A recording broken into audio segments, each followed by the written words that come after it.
Você sabe que até a gente fala muito da desconstrução do masculino, que é fato. Se você ligar os filmes atuais, você vai ver homens fracos, homens idiotas, não pode ter... Todos são meio Homer Simpson, né? Todos são meio Homer Simpson, não pode ter... E a mulher, como ela tem que ser empoderada, na leitura woke, né? Ela não pode ter um marido, porque daí ela dependeria do marido. Então ela é dependente, ela tem um marido.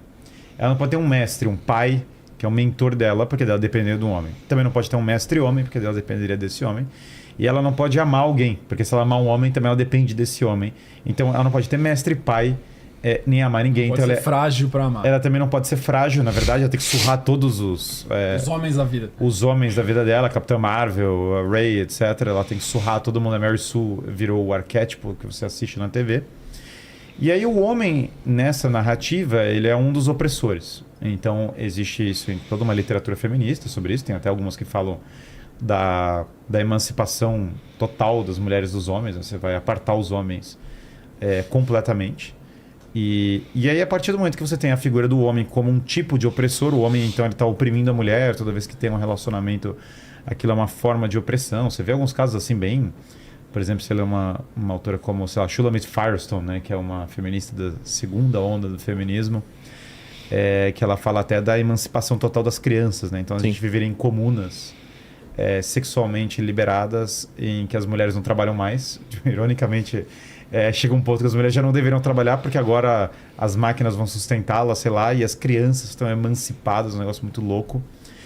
E daí você tem, de fato, a ausência total a figura masculina tem que ser banida da tomada de poder.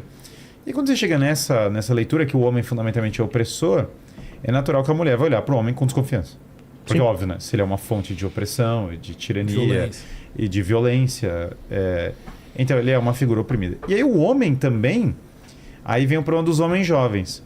Porque o homem jovem daí é o vilão. E daí você cresce ouvindo que você é o vilão. Você é Acho que esse é um dos maiores problemas sociais hoje, fermentando numa base oculta que pouca gente está olhando. Que é esses homens jovens despropositados, que foram vilanizados e de alguma maneira estão buscando uma causa para viver. Para ter um significado para viver. O segmento demográfico populacional mais perigoso numa sociedade são homens jovens. Se você não tem uma educação muito bem direcionada, hierárquica, porque o homem precisa de hierarquia, que dá um propósito para aquela juventude masculina, principalmente, cara, você vai ter problemas gravíssimos sociais. A confusão que eu vejo maior no mundo de hoje é entender que um homem fraco é o perigoso, não um homem forte. Perfeito. Porque o homem forte...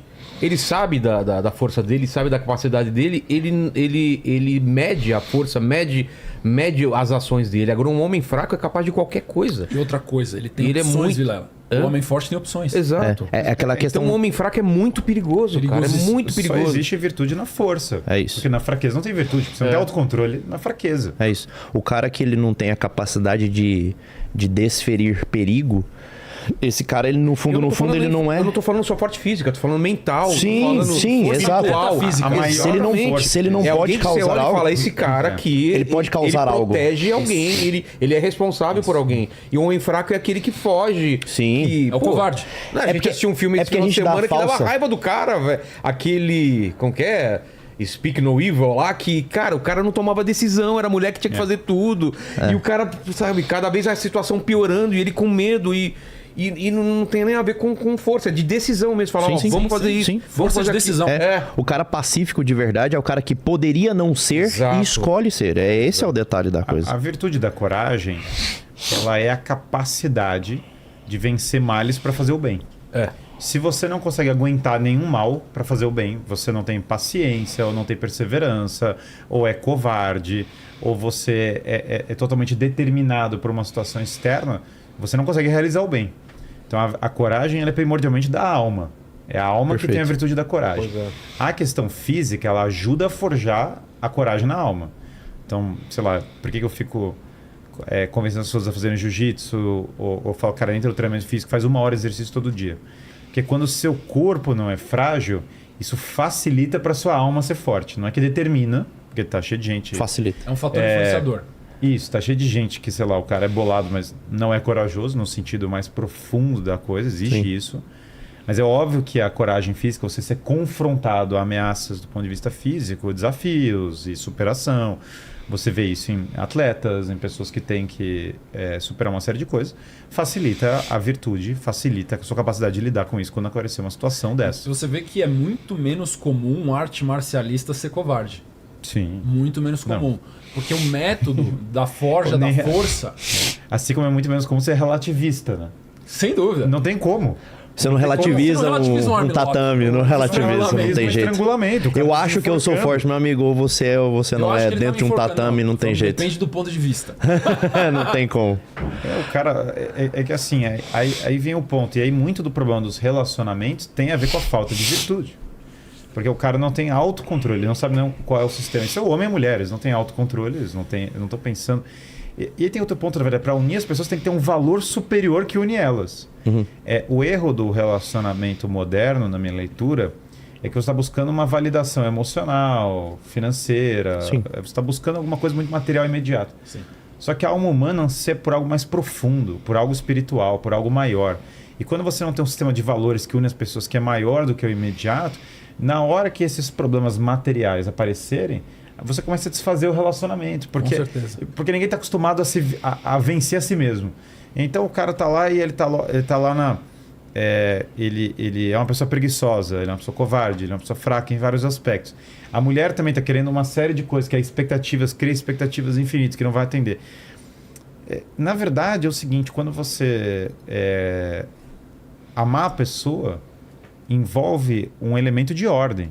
E para ter um elemento de ordem, você tem que ter virtude.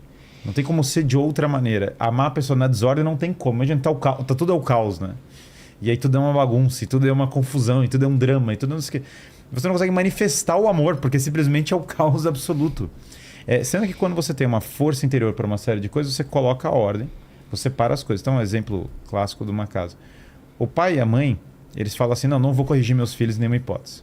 É a disciplina do positivo total, não existe mimar uma criança, vamos deixar lá. Democracia familiar. Democracia familiar. Vamos votar as decisões da casa. Eu só tô reclamando aí que tem alguém fungando. Então, se tem alguém então afasta o microfone quando for fungar. E o Luan aqui, quem é que tá reclamando muito, ele está muito... a família Cesário está reclamando, né? Tá muito incomodado. Tá incomodado com a sua funguice aí. Me perdoe. Desculpa. Não, que é isso. É rinite alérgica. Então... Eu até perdi o que eu estava falando. Desculpa. Você estava falando que a democracia familiar. A democracia familiar. Positiva. Então você pare de disciplinar as crianças, pare de colocar ordem. As crianças são colocadas numa dinâmica em que elas nunca têm nenhum tipo de ordem. A criança se sente insegura com isso, porque ela não sabe quais são as regras da casa, então qualquer coisa... Ela não descobre limites. Ela não descobre limites e ela não está se fortalecendo, porque ela não tem... Ela acaba descobrindo fora de casa, né? Se tudo na escola, na rua, e aí pela pior forma... Mas, e o professor dela vai ser os impulsos internos dela, que é o lado mais imaturo. Como se assim? ela não tem limites numa autoridade exterior, porque ela não tem uma autoridade formada interior ainda, ela não tem acesso à lógica nem à razão. No momento que ela cruza um limite que ela não deveria cruzar, ela está seguindo, na verdade, o impulso de desejo ou de medo, de qualquer coisa que ela tem dentro dela, que é o lado mais animal. Ah, sim. Ela não aprende nada com isso, exceto quando as consequências são desastrosas. E aí você, como pai ou como mãe, você olha seu filho entrando num fracasso gigantesco porque você não colocou um limite ali onde a ruína era altamente provável. Isso aí é aquele conceito mais simples. Você imagina, quantas vezes não vem aquele pensamento intrusivo na nossa cabeça de fazer alguma merda, fazer alguma coisa de errada o tempo todo? A criança, ela não tem aquele filtro para quando vem esse pensamento, ela falar assim, mas eu não posso fazer isso? Porque eu tô num lugar inadequado, ou porque eu tô com uma pessoa inadequada, ou porque eu tô numa situação inadequada. Ela não tem esse filtro. É por isso que ela precisa dessa validação da própria consciência. Uma criança, ela não tem essa consciência forjada, então ela busca a consciência dos pais. Numa apresentação infantil, um filho de 6 anos de idade, 5 anos de idade, ele sobe no palco, ele fica ansioso, porque ele não sabe se o movimento que ele está fazendo está correto. Ele busca o olhar do pai, né? Ele procura, a hora que ele acha, ele acalma, ele estabiliza, porque a consciência dele está presente agora. Agora, quando a gente fica adulto, a nossa consciência está aqui dentro. Se você é formado, se você é uma criança que não tem um pai e uma mãe que põe limite, essa é uma criança que ela não entendeu como é que se formula a própria consciência. Então ela vai se tornar um adulto inconsequente, impulsivo, absolutamente neurótico. E aqui tem um posicionamento complementar, passo a palavra para o Guilherme, que talvez seja polêmico, mas a neurociência, recentemente saiu um artigo falando sobre a incidência de comportamento desobediente em crianças de baixa idade, 80% maior com a presença da mãe no ambiente. Então a gente conseguiu, através da ciência, metrificar até que quando a mãe está presente, o comportamento desobediente ele é muito mais permissivo na consciência da criança. Coisa que tende a não acontecer tanto com a presença do pai. Sim. Aqui a gente já começa a ver uma distinção muito clara, biológica e psicológica, da criança que ainda nem foi condicionada pela sociedade, pela cultura, de tratar pai e mãe diferente. Aí a gente quer dizer que é tábula rasa, a gente nasce com uma folha em branco e só o que a gente programa em cima é o válido. Falso. Falso. Isso é uma falsidade gigantesca que muitos setores da sociedade se estruturam para isso. Isso é totalmente falso. Não se sustenta uma análise investigativa verdadeira e autêntica. Um dos exemplos é esse artigo científico mostrando que crianças de 1, 2, 3, 4, 5 anos se comportam até 80 vezes pior com mães do que com pais. Sim, sim.